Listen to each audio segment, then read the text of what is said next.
শুভ সকাল সবাইকে। কেমন আছো তোমরা সবাই? আজকে আবার সেই কচুরলতি আর চিংড়ি রেসিপি দেখাবো, কিন্তু আজকে কিন্তু কলাপাতায় নয়, কারণ অনেকের কাছে কলাপাতা থাকে না। তাই কলাপাতা ছাড়া কীভাবে আরেকটা প্রসেসে মা বানায় আজকে সেটা তোমাদের দেখাবো। চলো বেরিয়ে পড়ি বাজারের উদ্দেশ্যে বেরিয়ে পড়লাম এই সুন্দর রাস্তা ধরে। তোমরা অনেকেই আমার আগের ভিডিওতে দেখেছো। বাজারে গিয়ে প্রথমে আমাকে কিনতে হবে চিংড়ি মাছ আর লতি। ঠিক আছে, চলো। এই দেখো, পেয়ে গেছিলাম সুন্দর ফ্রেশ চিংড়ি। বেশি বড় চিংড়ি ভালো লাগে না, এই যে মাঝারি সাইজের এরকম টাইপের চিংড়ি তোমরা নেবে, সেটা কিন্তু ভালো লাগবে খেতে। আর এই যে আমাদের কচুরলতি। যাই হোক, যারা প্রথম দেখছো তারা কিন্তু দেখে নেবে, এটা কিন্তু কচুরলতি। ভয় পেও না, গলা কিন্তু চুলকোবে না। যাই হোক, লতিটা এভাবে ভালো করে ছাড়িয়ে নুন মাখিয়ে কিন্তু 10-15 মিনিট তোমরা রেখে দেবে, তাহলে কিন্তু গলাটায় আর ধরবে না।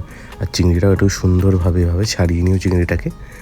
ঠিক আছে, তারপরে চলো তোমাদের দেখাই মশলাটা কি কি দেওয়া হচ্ছে মশলাতে। ওকে, আছে শিলনোড়া, সঙ্গে অ্যাড করে দিয়েছে মা কালো সর্ষে আর গোটা জিরে। এই দুটো পেস্ট বানাবে, মানে মা বাটবে আর কি। আর সাথে অ্যাড হবে এরকম 3-4টে কাঁচা লঙ্কা। তোমরা একবার ঝাল একবার বুঝে তোমরা সেই অনুযায়ী নিও। শুরু হয়ে গেছে মায়ের সেই হাতের মশলার জাদু। বাটা কমপ্লিট হওয়ার পর কিন্তু কিছু 2-1টা প্রসেস আছে খুব ইম্পর্টেন্ট, তোমরা কিন্তু মন দিয়ে দেখো। বাটাটা কমপ্লিট হয়ে গেছে, বেশি একটু রাফলি বাটাটা হবে আর কি। দেখো বাটাটা কমপ্লিট, সঙ্গে একটা পেঁয়াজ অ্যাড হবে। ইয়েস, এই রেসিপিটায় কিন্তু একটা পেঁয়াজ অ্যাড হবে।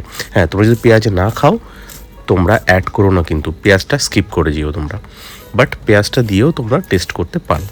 ঠিক আছে, লতিটাকে ভালো করে যাও ছাড়িয়ে, তার মধ্যে পেঁয়াজ কুচি, তার মধ্যে হলুদ নিয়ে নেওয়া হলো, সাথে নিয়ে নেওয়া হলো লাল লঙ্কার গুঁড়ো।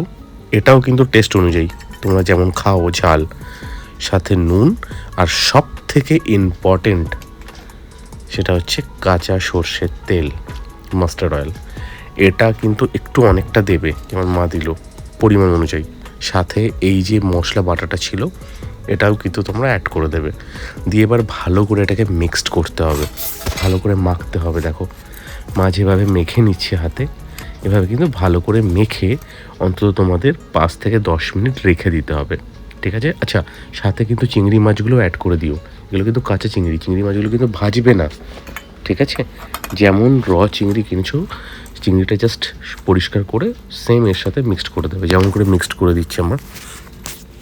মিক্সটা কমপ্লিট হয়ে গেল, কিন্তু কমপ্লিট হয়ে গিয়ে কিন্তু 5 থেকে 10 মিনিট এরকমভাবে রেখে দেবে। ব্যাস, এবার একটা কড়াই নেবে, মিক্সটা কড়াইয়ের মধ্যে দিয়ে হালকা জল দিয়ে ভাপে বসিয়ে দেবো। দেখো সুন্দর সিম্পল কড়াইতেই কিন্তু হবে, তোমরা যে কোনো কড়াইতে রান্না করতে পারো। বসিয়ে দিয়ে জাস্ট ঢেকে দিতে হবে। আচ্ছা 10 মিনিট পরে দেখো ফিরে এলাম, ঢাকনাটা খুলে দেখো, একটু নাড়িয়ে চাড়িয়ে দিও, কারণ এটা কিন্তু শুকনো হবে, মাখা হবে বেশ। তোমরা একটু বেশি ড্রাইও করতে পারো বা এরকম মাখা, কিন্তু লতিটা কিন্তু সেদ্ধ হওয়াটা ইম্পর্টেন্ট। ওটা যতক্ষণে সেদ্ধ হবে ততক্ষণ কিন্তু ঢেকে তোমাদের রান্না করতে হবে। লতিটা নরম হয়ে গেলেই ভাববে যে রান্নাটা মোটামুটি 90% কুক হয়ে গেছে। ঠিক আছে, এবার আরও কিছুক্ষণ পরে আমরা ফিরে এসে দেখো এই স্টেজটায় যখন চলে আসবে ড্রাই, এর সাথে কিন্তু তখন মা আরও একবার সর্ষের তেল কিন্তু অ্যাড করে দেবে, মাস্টার্ড অয়েল, কাঁচা সর্ষের তেল একটুখানি পরিমাণ মতো, যেমন তোমাদের পরিমাণ হবে সে অনুযায়ী আর একটু সর্ষের তেল অ্যাড করে আবার এটাকে একটু খুন্তি দিয়ে নাড়িয়ে চাড়িয়ে আর একটু ভাপিয়ে নেবে।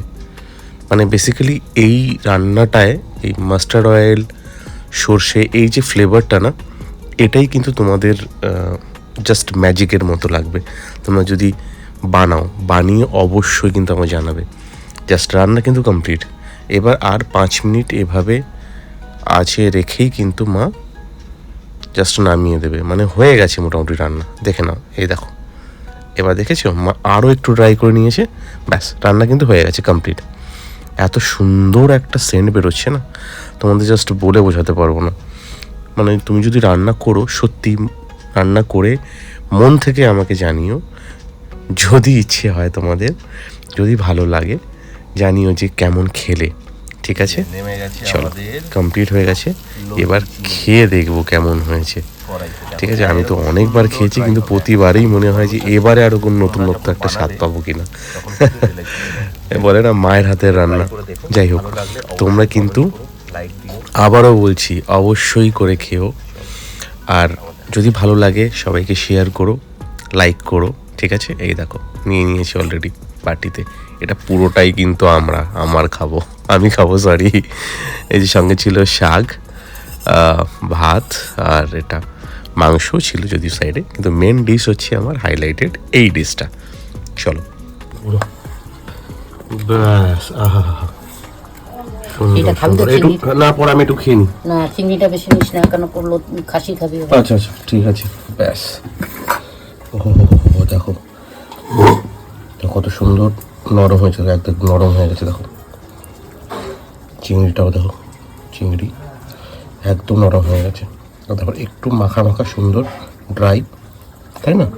খেয়ে দেখো, কিন্তু দুর্দান্ত লাগে এটা খেতে। যারা লতি খাও না তারা কিন্তু একবার এরকম ভাবে, শুকনো ভাবে, ড্রাই ভাবে বানিয়ে করে খেও, তারপরে আমাকে কমেন্টস করো, লাইক করো। কিন্তু আশা করি 100% তোমাদের দুর্দান্ত লাগবে খেতে। যাই হোক, চলো খেয়ে নি তাহলে।